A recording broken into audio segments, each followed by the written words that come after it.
कट्टर इस्लामिक कायदे कानून वाले मुल्क ईरान में महसा अमीनी की मौत के 10 महीने बाद एक बार फिर से हिजाब नियम बेहद सख्त तरीके से लागू कर दिया गया है। ईरान में महिलाएं अपनी मर्जी से कपड़े भी नहीं पहन सकती हैं। नमस्कार, आप देख रहे हैं जनभावना टाइम्स, आपके साथ मैं हूं अंकिता। हर देश की अपनी एक सांस्कृतिक पहचान होती है जो कहीं न कहीं उनके पहनावे और रहन सहन से झलकती है। लेकिन पहनावे को लेकर पाबंदी नहीं है, कोई ड्रेस कोड नहीं है। ये आपको थोड़ा अजीब और डराने वाला लग सकता है, लेकिन यहाँ पहनावे को लेकर सख्त कानून है और इसका पालन करना भी जरूरी है।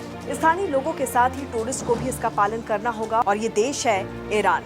आपको ये जानकर और हैरानी होगी कि ईरान की सड़कों पर नैतिकता पुलिस सिर्फ महिलाओं और पुरुषों के ड्रेस पर नजर रखने के लिए गश्त लगाती है, और जो नियमों का पालन नहीं करता यानी कि ड्रेस कोड का उल्लंघन करता है तो उसे पहले चेतावनी और फिर उन लोगों को न्यायिक प्रणाली से परिचित कराया जाता है।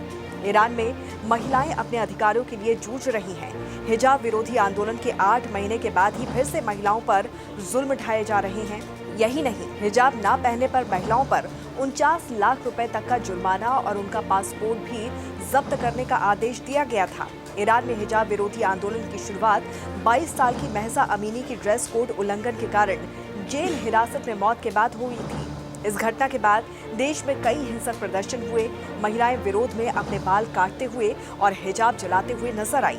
लेकिन घटना के 10 महीने बीत जाने के बाद ईरान में ड्रेस कोड नियम लागू किया गया है, और भी ज्यादा सख्ती के साथ। अब महिलाओं पर टाइट कपड़े पहनने पर पाबंदी लगा दी गई है।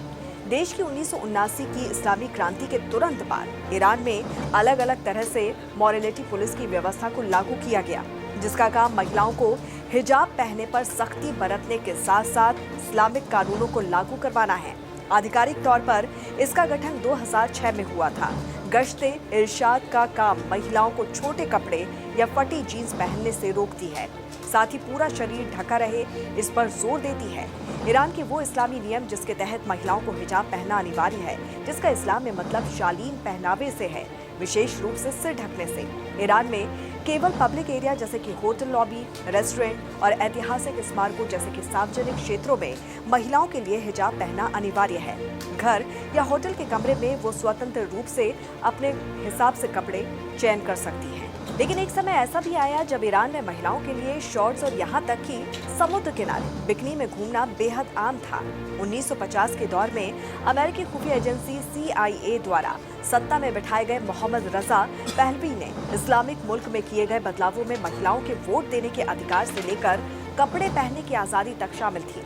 लेकिन बिकनी टू बुर्का का सफर बेहद खौफनाक रहा। ईरान से बाहर रहकर माई स्टेल्थी फ्रीडम नाम की संस्था चलाने वाली मसीह अली नेजादी बताती हैं कि ईरान में महिलाएं अपने बालों में हवा को महसूस करना चाहती हैं, लेकिन इसका विरोध करने वाली महिलाओं को संस्कार सिखाने के नाम पर मॉरलिटी पुलिस जबरन गिरफ्तार कर बेदर्दी से पीटती है। ईरान में 1979 से पहले महिलाएं जहां पुरुषों के साथ समुद्र में बिकनी में आनंद ले सकती थी, लेकिन आज के समय में महिलाओं के लिए ऐसा सोच पाना भी संभव नहीं है। हिजाब ना पहनने पर गिरफ्तारी और मौत आम बात है। ईरान नेशनल बॉक्सिंग टीम के पूर्व सदस्य और चैंपियन रजा मोराद खानी भी इससे बच नहीं पाए थे। हिजाब विवाद के बाद गोलियां उन्हें मारी गई थी, जिसमें उनकी मौत हो गई। मॉरलिटी पुलिस ने उनकी पत्नी मारिया अरैफी को अनुचित रूप से हेड स्कार्फ पहनने के लिए बुरी तरह से पीटा था। इसका विरोध उनके पति ने किया था और उसके बाद उन्हें गोलियों से भूंज दिया गया। तो इसे लेकर आपकी क्या है राय, जरूर हमें कमेंट करके बताइए। जुड़े रहिए जनभावना टाइम्स के साथ। नमस्कार।